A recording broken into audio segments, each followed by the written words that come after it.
Be here now. Just be here now.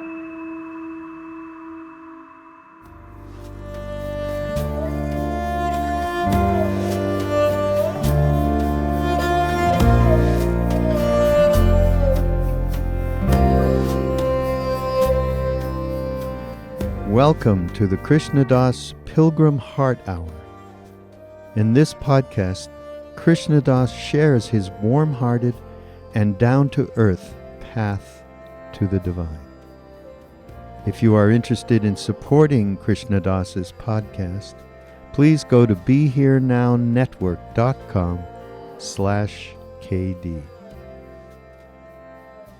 The Ramcharitamanas, or the Tulsidas Ramayan, is presented as a story within a story within a story, and it's the story of let's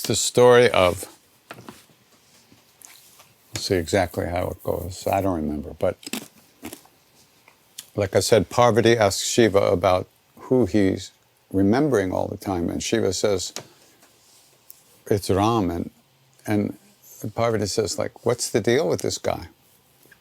And Shiva goes, well, I can't really tell you the whole story. Why don't you go to the king of birds, Garuda, and he knows the whole story and he'll tell it to you. So Garuda comes and starts to tell the whole story of Ram. And Parvati asks him, how did you hear this story, and how did you how did you come to know it? And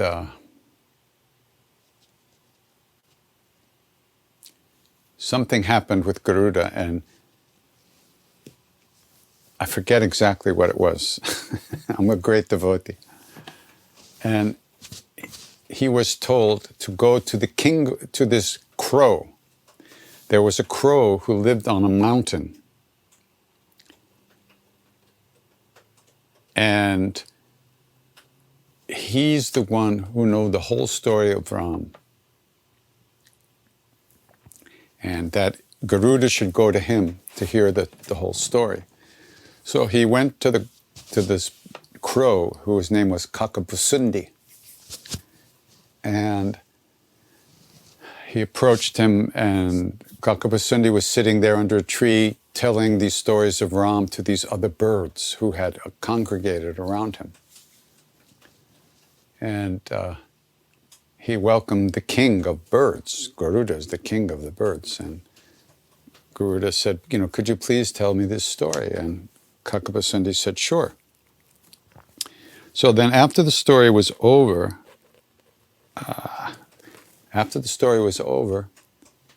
Garuda asked Kakabhushundi, how is it that you know this story? And how is it that you're here, a crow, and you're sitting here on this mountain and you know this story? I don't understand. So Kakabhushundi told his story to Garuda. And his story was that he was a disciple of Shiva.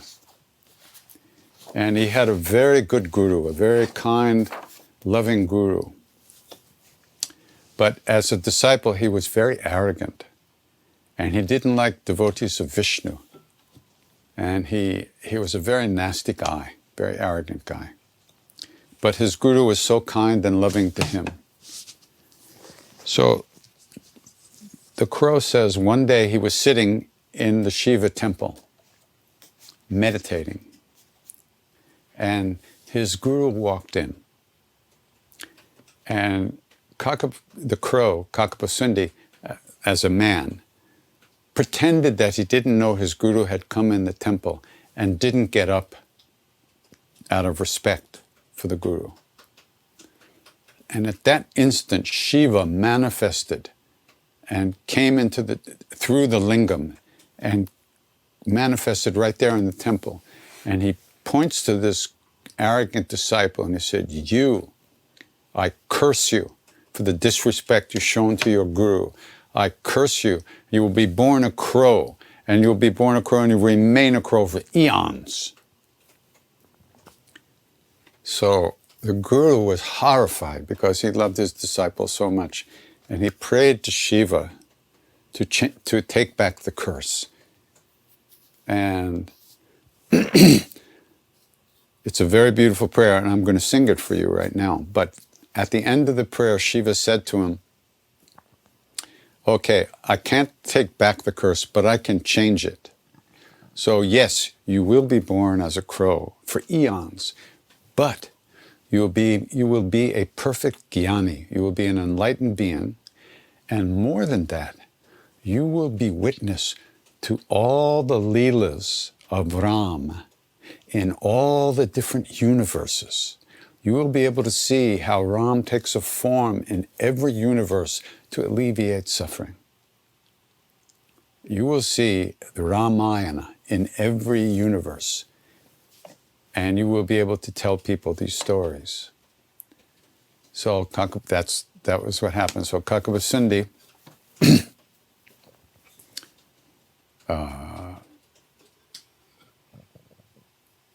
that's what happened. He was born as a crow, but he was a fully enlightened being as a crow, and he was witness to all the ways that Ram manifests and takes avatar in all the universes.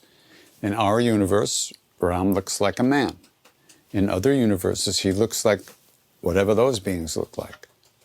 Don't ask me. So this is that prayer, and it's called the Rudrashtak, Rudrashtakam, or the, what else? There's another name for it, but that's what it's called, Rudrashtakam.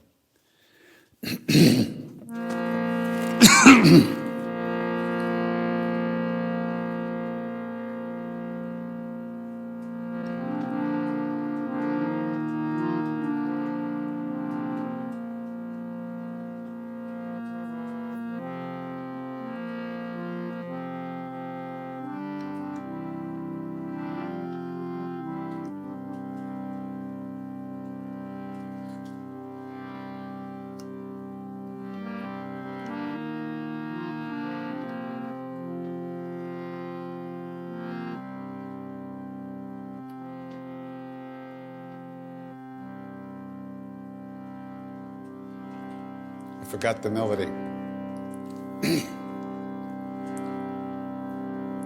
Take a drink of water, and maybe my mind will come back.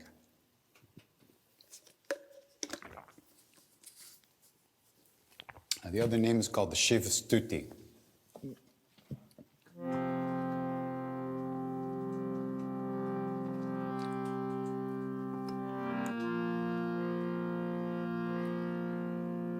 Namami Shamisha Niravana Rupam Vibham Vyapakam Brahma Veda Swarupam Nijam Nirgunam Nirvikalpam Nireham Chitakasham Akashavasam Rajeham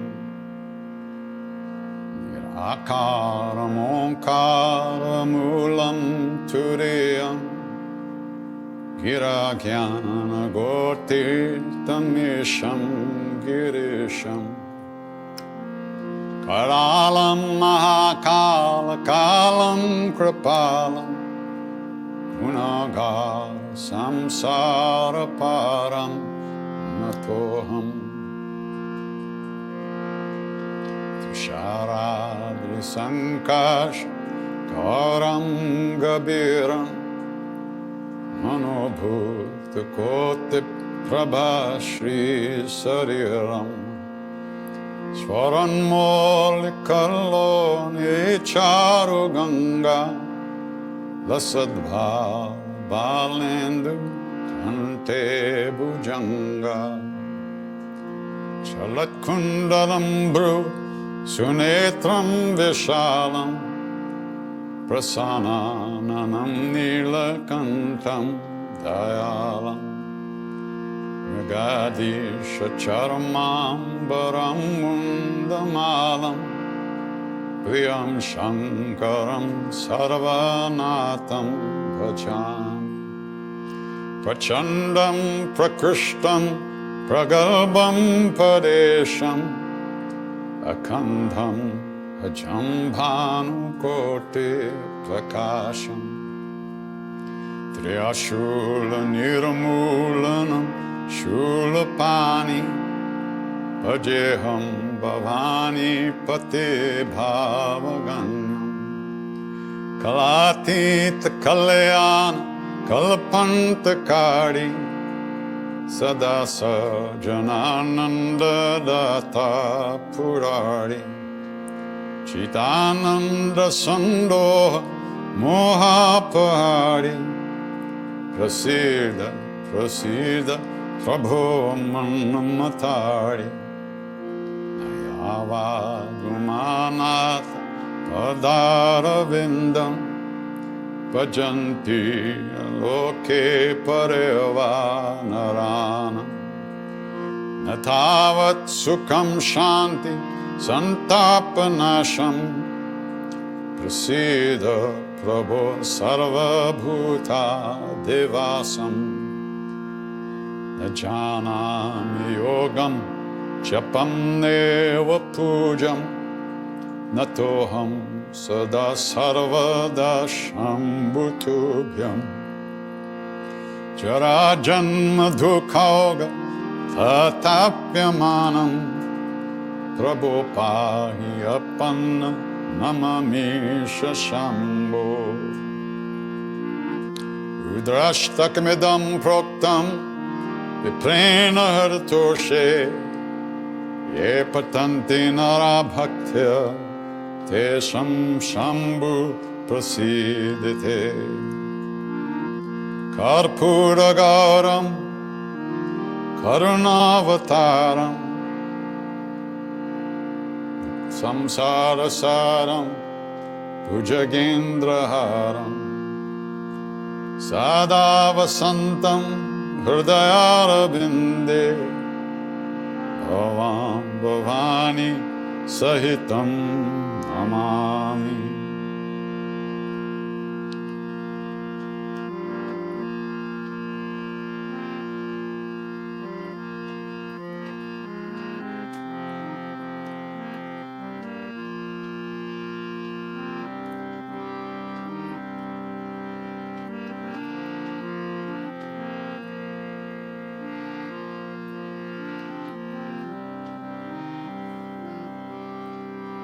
Shambho Sadashiva Shambho Sadashiva Shambho Sadashiva Shambho Sadashiva Shambho Dada Shiva Shambho Sada Shiva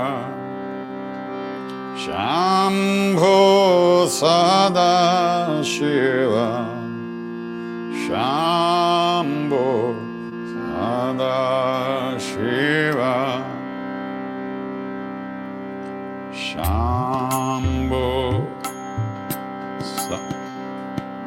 Shambho Sadashiva Shambho Sadashiva Shambho Sadashiva Shambho Sadashiva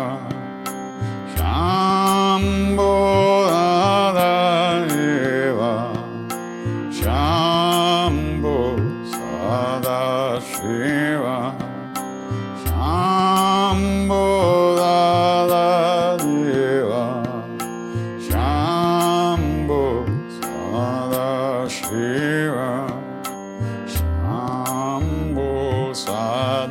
Shiva Shambho Sadashiva Shambho Sadashiva Shambho Sadashiva Shambho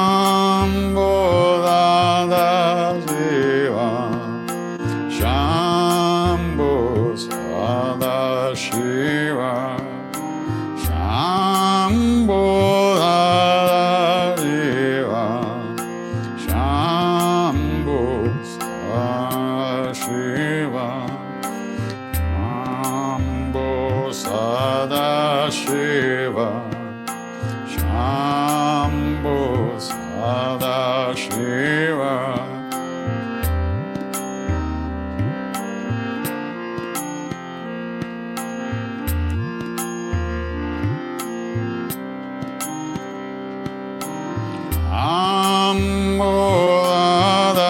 Sadashiva, Shambhu Sadashiva.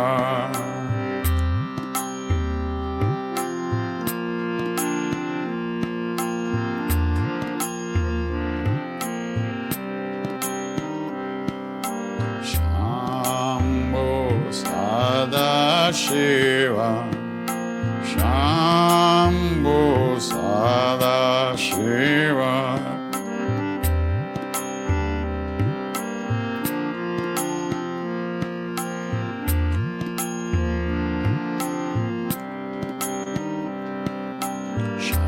Shambhu Sadashiva, Shambhu Sadashiva.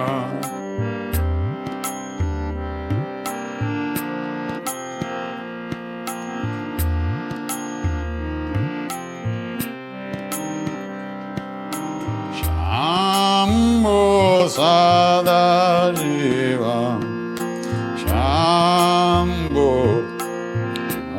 Sadashiva.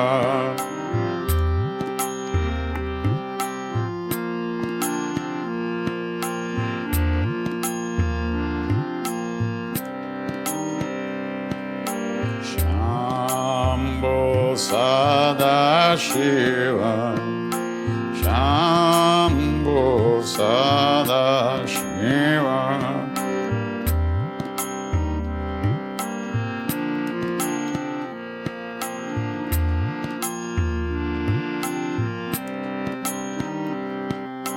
Shambhu Sadashiva, Shambhu Sadashiva.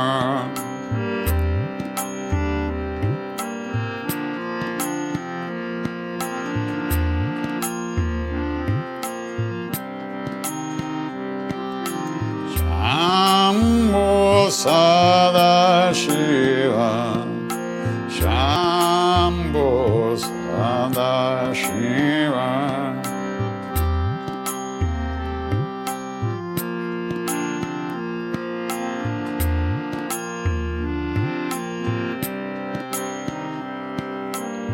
Shambhu Sadashiva, Shambhu Sadashiva.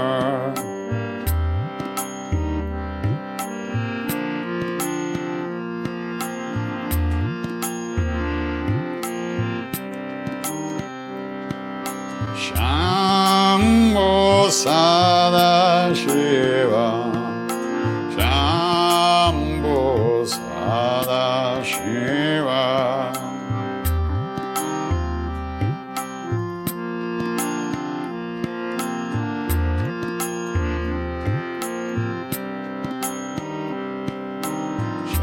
Shambhu Sadashiva, Shambhu Sadashiva.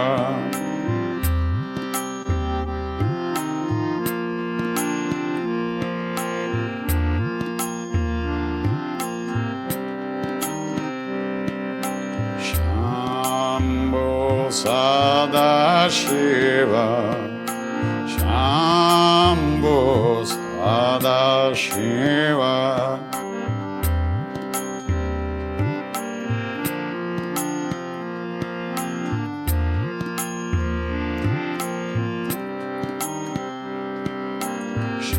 Shambhu Sadashiva, Shambhu Sadashiva.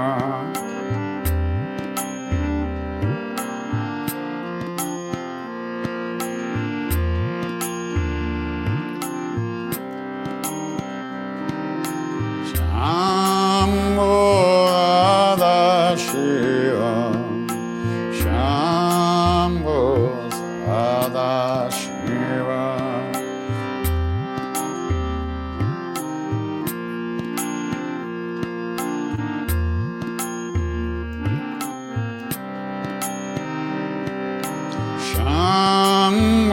Sadashiva, Shambho Sadashiva.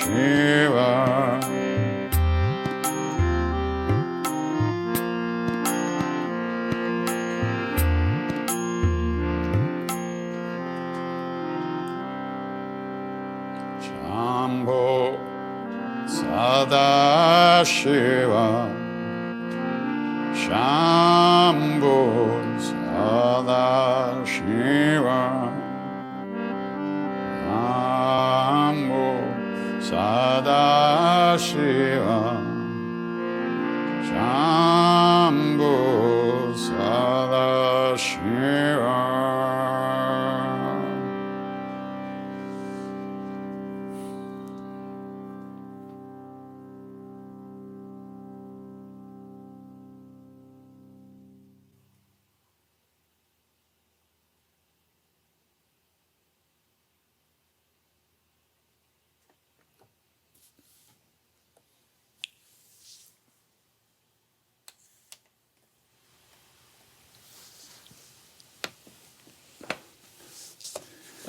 Tonight we have to stop on time at 9 because there are people joining us from all around the world for Shivratri. So we'll take a few questions and then we'll sing some more.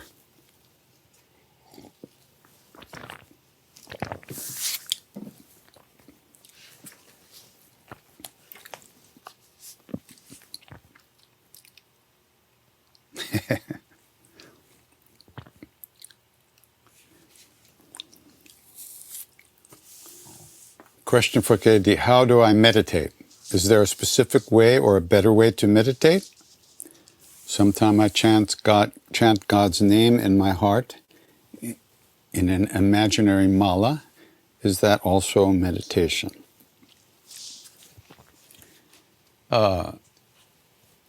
Meditation is a really big subject, but very simply, it comes down to, at first at least, calming the mind.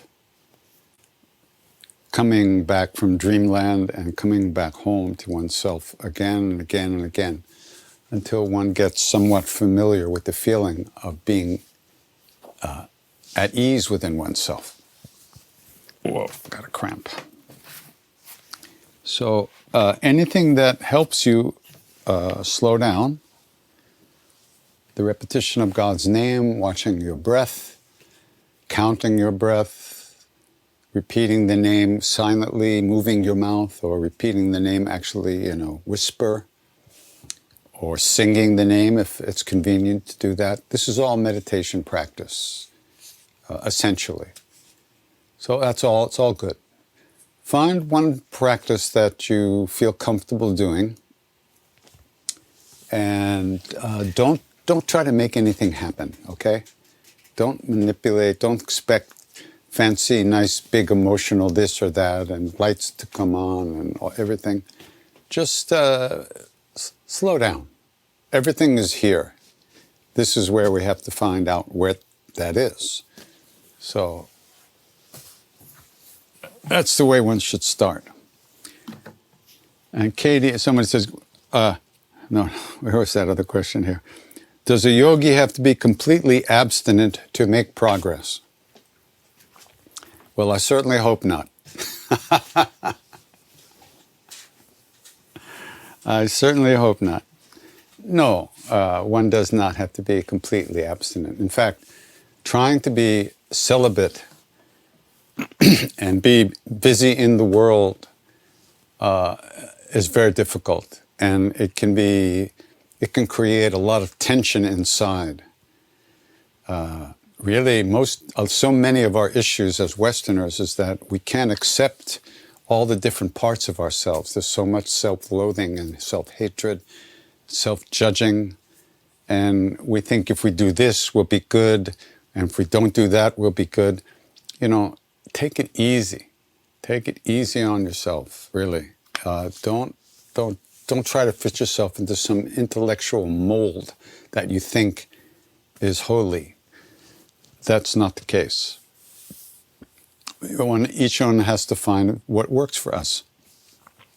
There are periods where I've been celibate for years because the situations that I was in were conducive to that.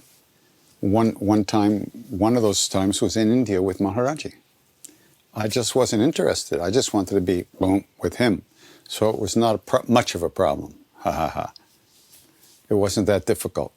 It was possible. But if I had been in America between the ages of 23 and 23 and 26, forget about it. But in India at that time, doing what I was doing, I think it was a good vacation from the neurosis.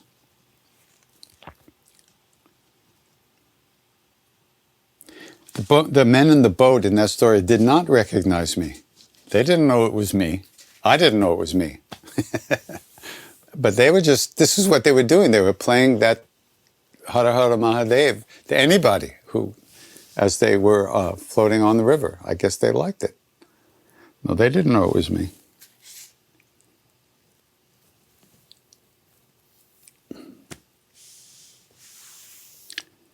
I didn't tell them anything on the boat. I just gave them 10 rupees to put some flowers in the water and make a little thing and then told them to go away.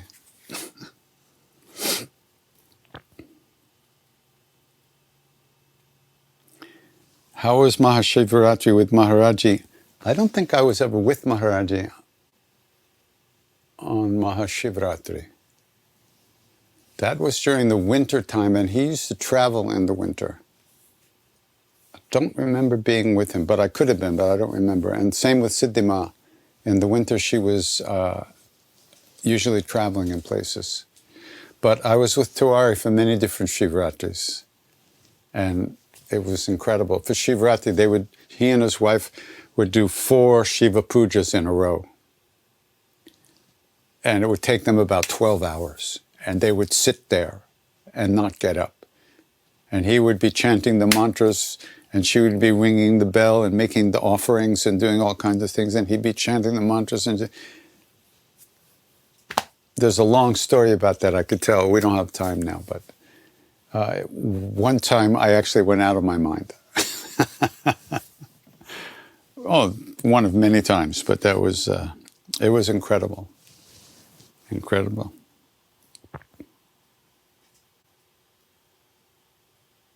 So the Leela is there to bring up the evil in the world and destroy it.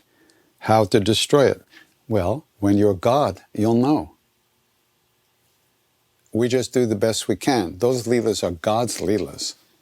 They're the Leelas of the universe purging itself of negativity. We don't know. But we have all those things within us: greed, shame, fear, aggression, anger, selfishness, shame. We have all these things within us, all these negative emotions. So the same thing goes on inside when we purify our hearts, when we clean the mirror of our hearts. And how do you do that? Connecting with the deeper place within us. Doing some practice, spiritual practice.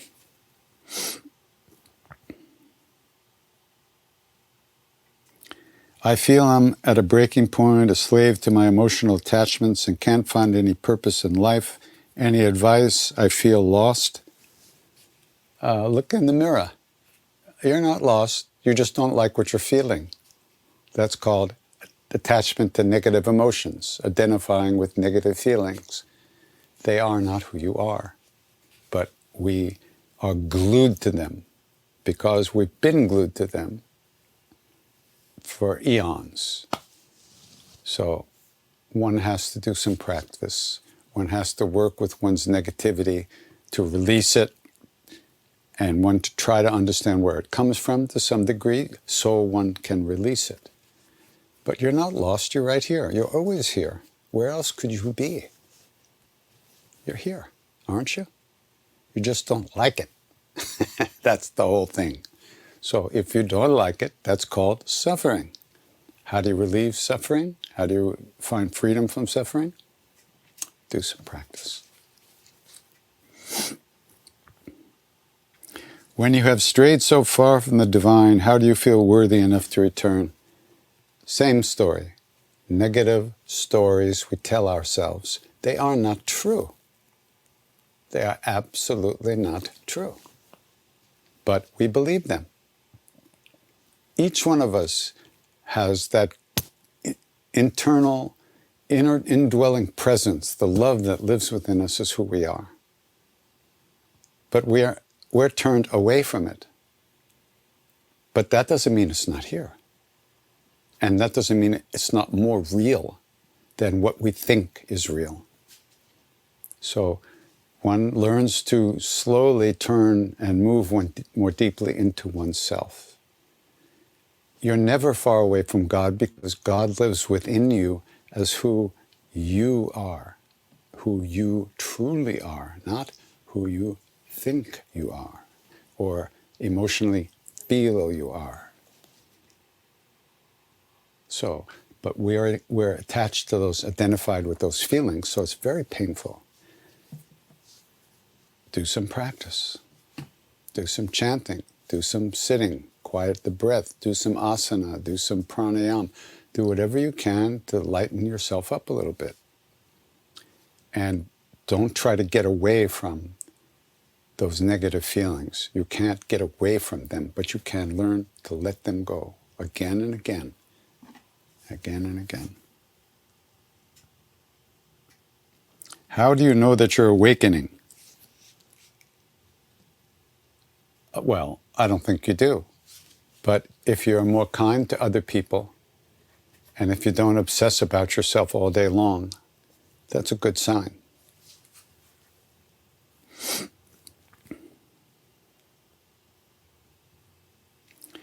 My daughter wants to know, what do I recommend beginning for meditating and chanting for a 7-year-old? She is tuning in with me tonight. She has trouble sitting still for 5 minutes. Me too. So you don't have to sit still. You don't have to be like this to meditate. You can move, you can dance, you can have fun.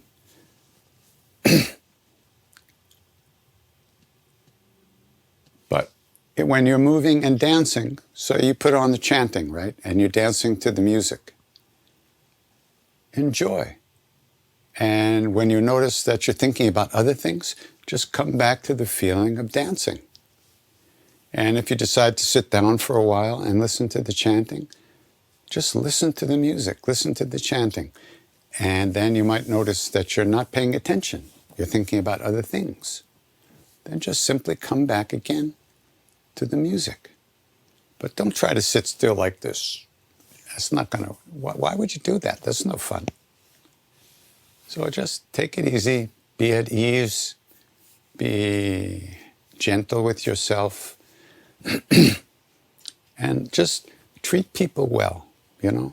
Just try to treat other people the same way that you would like to be treated, even if they aren't so nice. That's the trick. That's a big thing. Okay? Good luck.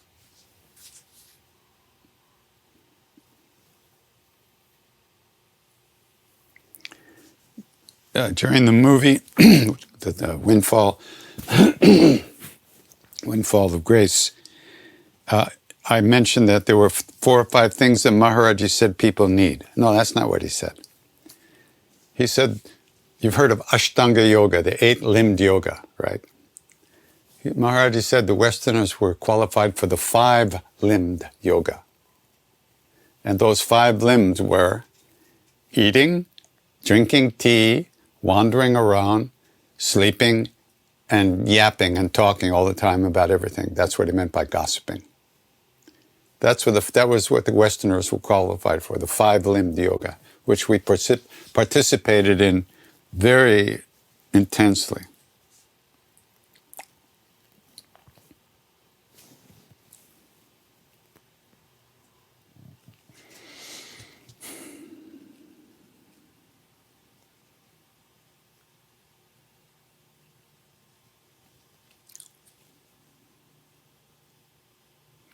Can I explain the symbolism of the plaid blanket? It's not symbolism. These are the blankets Maharaj-ji wore. He always had a plaid blanket.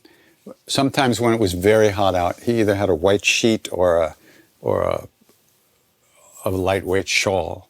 But in the colder times, he wore a plaid blanket all the time. Are you considering Zoom meetings to have more personal interaction with people? This Saturday, we are doing almost every other Saturday, we do what we call chai and chat. We used to do it in person in the city in New York, but since we can't do that now, we do it as a Zoom meeting. And everybody's online and can see everybody, and we talk about things. People talk, we talk. So if you're interested in that, just go to my website.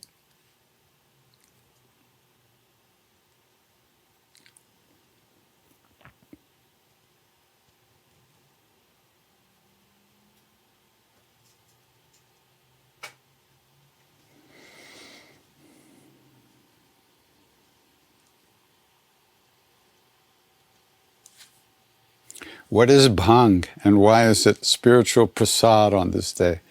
Well, bhang is a preparation of marijuana, and the leaves are ground up into a paste, and you can put spices in there and all kinds of things. You grind it up in the paste, and then you put it in a drink, usually yogurt or fruit juice, and you blend it all up, and that's called bhang. And supposedly, and the reason it's become like a thing on Shivratri is that it's said that Shiva smokes charas, hash, all the time. But Maharaj used to say, when you can drink poison like Shiva did, then you can smoke charas. So it's just a thing. It's a cultural thing. People do it. It's kind of like presents on Christmas. It's not really what Christmas is about, but culturally it's become a thing.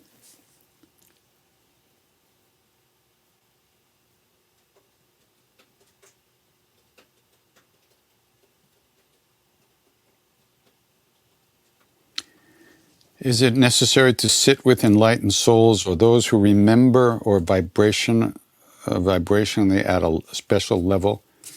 No, your own heart is all you need. And once you start to seek that presence in your own being, things will come to you in life that will be helpful for you. They arrive in your life because you need them, and they come. But one can't say that it's necessary. It's a great blessing when you meet someone who's a very good saint, and just being in the presence of somebody like that can be very wonderful experience. But we already have everything we need inside of us. So that's the main thing to remember. Guru, God, and self are one, are not different. The real Guru is inside. The real Guru is the light that lives within us as our true nature. That Guru may take an external form to help us if it's necessary, but it's not necessary most of the time for most of us.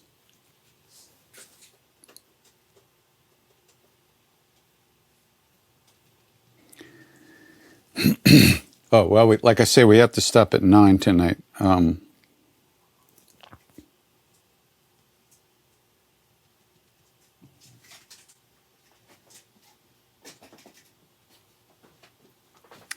How old was Maharaj-ji when he passed, and how did he die? He appeared to be in his 70s. And according to, well, we know his family now. We didn't then, but we know his family. So from his family history, we understand that he was born around 1900. And it appeared that he died of a heart attack. But that's not the whole story, although it's certainly one story. So I'll tell you one quick story. So we were in Allahabad at Dada Mukherjee's house. And every winter, Maharaj-ji would come and spend a lot of time there. One day we were in the big room, and a lot of devotees were there, and we were all chanting, Shri Ram, Jai Ram, Jai Jai Ram. And as we were chanting, these two young men came in the room, Indian men, and sat down by the door in the back of the room. And Maharaj-ji saw them, and he said to them, go back and bring the old lady. Go on, go get the old lady. So they left. They came back an hour or so later with a very, very old woman. And the story was that one of those boys was her nephew, or great-nephew. And they lived in a little village outside of Allahabad, and they had heard that Neem Karoli Baba was there. So, and they knew that the boy knew his aunt loved sadhus. So they stopped at her house to ask her if she wanted to come to meet Neem Karoli Baba. And this woman, who was definitely at least mid-80s, she said to them, Neem Karoli Baba? Oh, he's long gone now. He was my grandfather's guru. And when I was a child of 8 years old or so, I used to sit in his lap. So he's long gone. This must be some imposter. So she didn't come. Then the two guys came, and Maharaj-ji saw them and said, go bring the old lady. So now they came back with the old lady, and they came in the room and sat down. Maharaj-ji got up right away and went into his other room, his bedroom, and he called them in. And the old lady was like, she was looking at him like, she was going, Baba, how could this be? How could you be here, Baba? How could this be? And he was saying, Ma, shut up. Shh, be quiet. Don't talk. Don't say anything. Quiet. But she was just overcome with emotion, and she just kept saying, Baba, how could this be? How could this be? And finally he said, Ma, I died and I was reborn in the hills. Now shut up. So then he gave them prasad and sent them away. Now Dada went quickly around the back way and caught them at the gate, the entrance to the house. And that's how we got this whole story. This woman said she used to sit in Maharajji's lap when she was 8 years old. He was her grandfather's guru, and he looked exactly the same then as he did now. But she did not remember the blanket. What can I tell you? That's a true story. What does it mean? I don't know. So how old is he? I have no idea. All right. Om Namah Shivaya.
Purukaya Vedanta Vidamahe Mahadevaya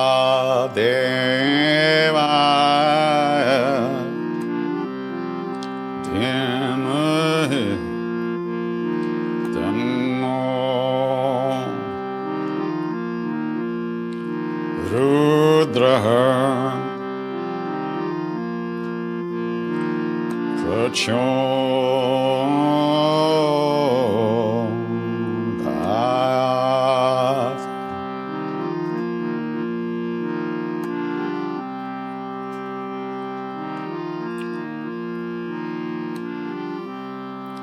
Om Namah Shivaya Gurave Sachidananda Murtaye Nishprapanchaya Shanta Hirambaya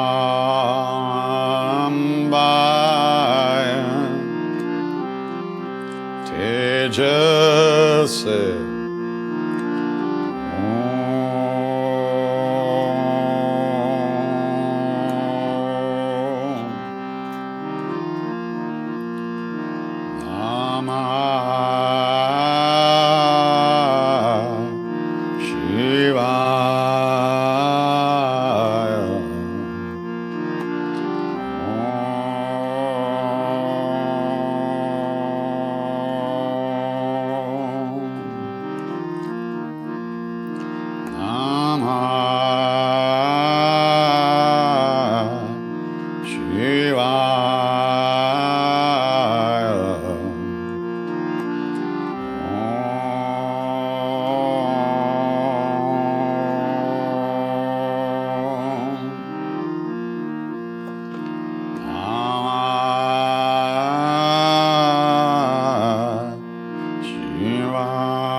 Namah Shivaya. Om Namah Shivaya.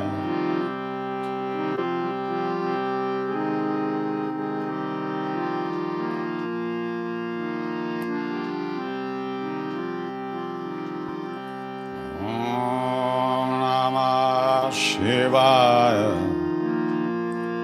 Om Namah Shivaya.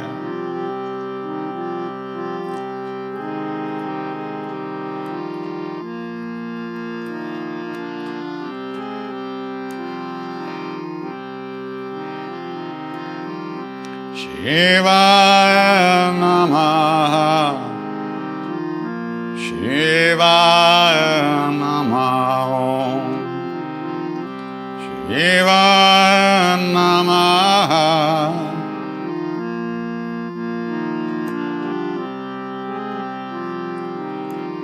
Shivaya Namaha. Shivaya Namaha.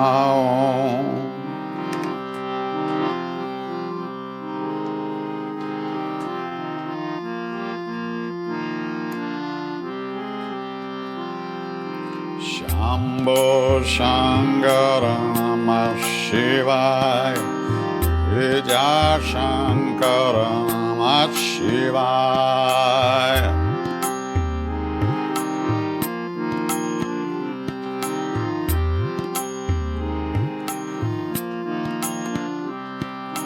Shambho Shankara Namah Shivaya. Vidya Shankara Namah Shivaya.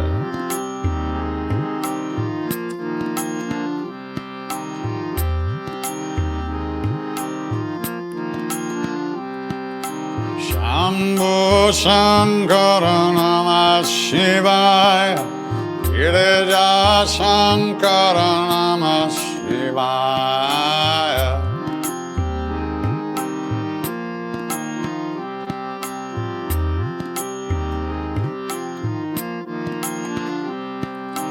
Shambhu Shankara Namah Shivaya.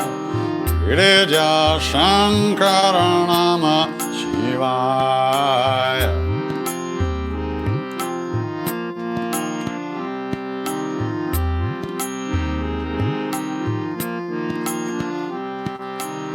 Arunachala Deva Namah Shivaya.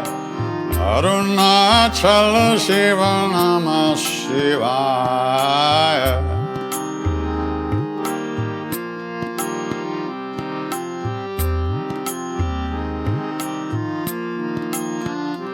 Om Namah Shivaya. Om Namah Shivaya.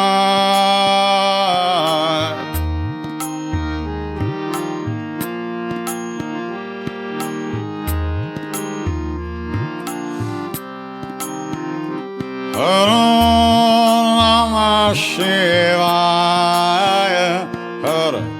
Om Namah Shivaya.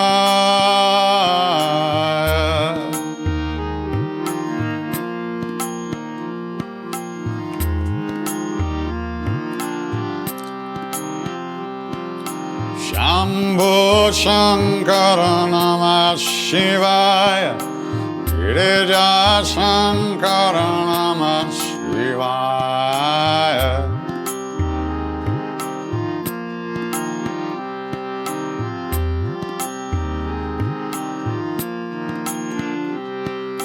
Shambhu Shankara Namah Shivaya. Girija Shankara Namah Shivaya.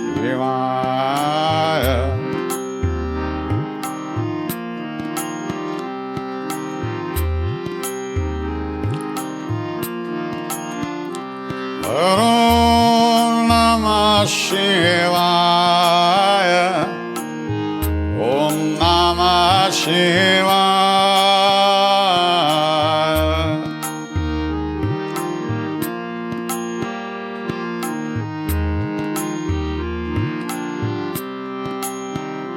Om Namah Shivaya. Om Namah Shivaya.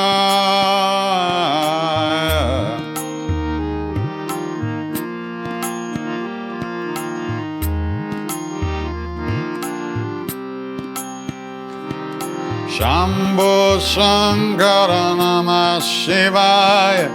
Girija Shankara Namah Shivaya.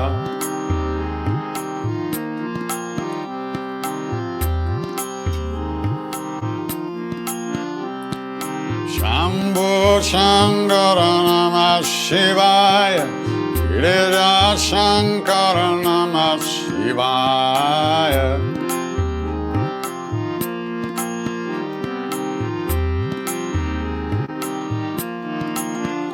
Om Namah Shivaya.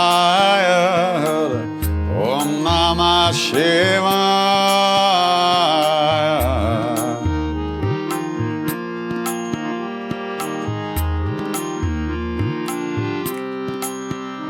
Om Namah Shivaya. Om Namah Shivaya.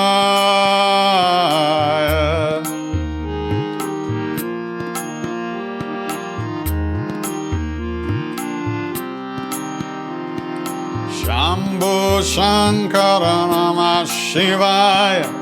Girija Shankara Namah Shivaya.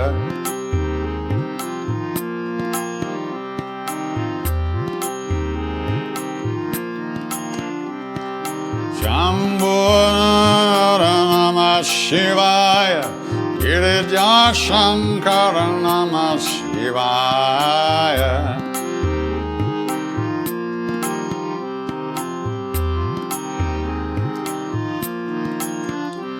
Om Namah Shivaya. Om Namah Shivaya.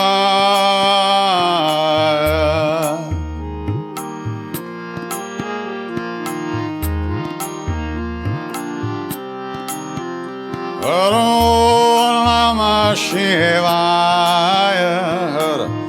Om Namah Shivaya.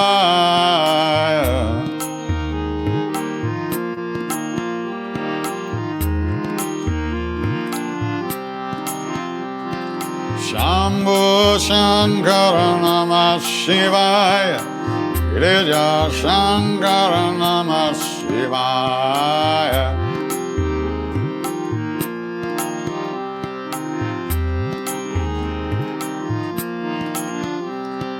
Shambhu Shankara Namah Shivaya. Girija Shankara Namah Shivaya.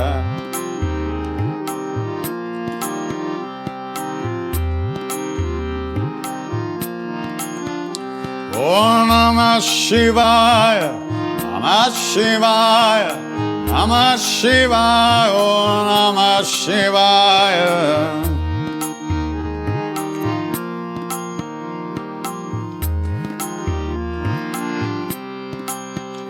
Om Namah Shivaya, Namah Shivaya, Namah Shivaya, Om Namah Shivaya.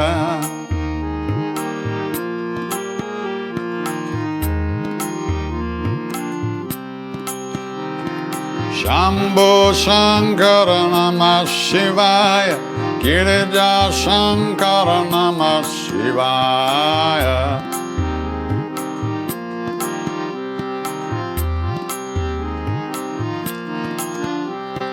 Shambhu Shankara Namah Shivaya.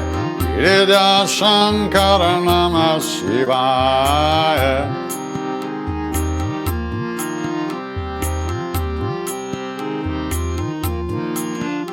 Om Namah Shivaya.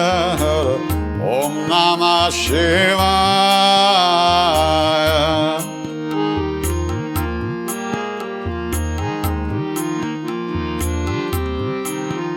Om Namah Shivaya. Om Namah Shivaya.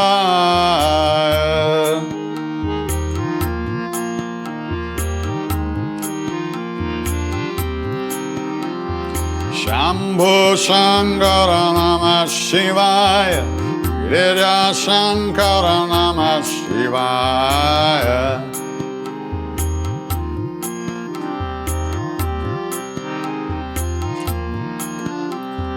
Shambhu Shankara Namah Shivaya. Girija Shankara Namah Shivaya.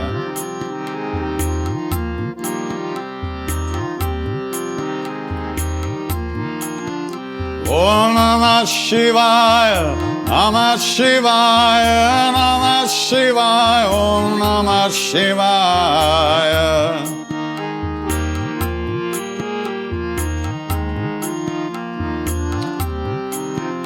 Om Namah Shivaya, Namah Shivaya, Namah Shivaya, Om Namah Shivaya.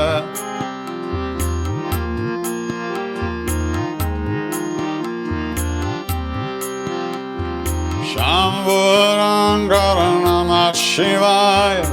Girija Shankara Namah Shivaya.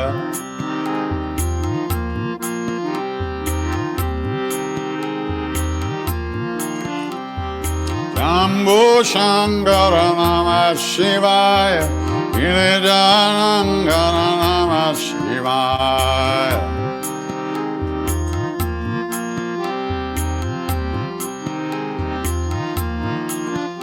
Om Namah Shivaya. Om Namah Shivaya.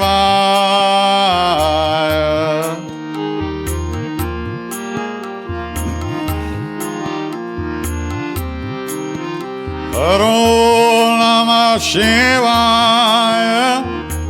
Om Namah Shivaya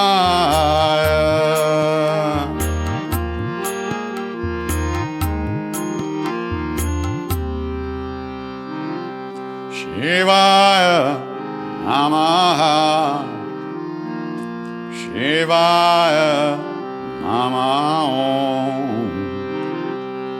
Shivaya Namaha, Shivaya Namaha.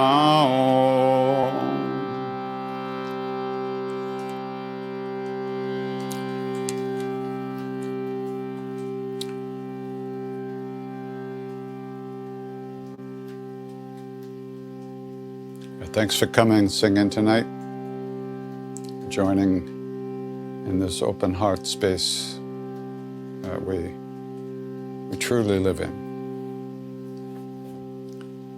If we know anything about a path at all, it's only because of the great beings that have gone before us. Out of their love, out of their kindness, they left some footprints for us to follow. So in the same way that they wish for us, we wish that all of us, all beings, same way that they wish for us, we wish that all of us live in peace, that all of us have good health, and that all of us live at ease of heart with whatever comes to us in life.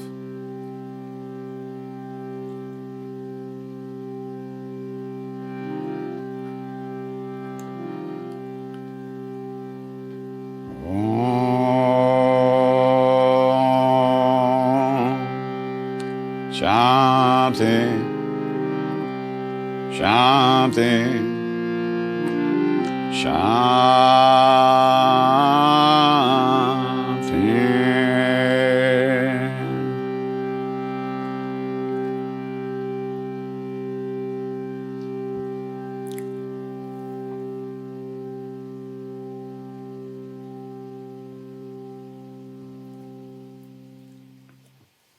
Namah Shivaya. Namaste.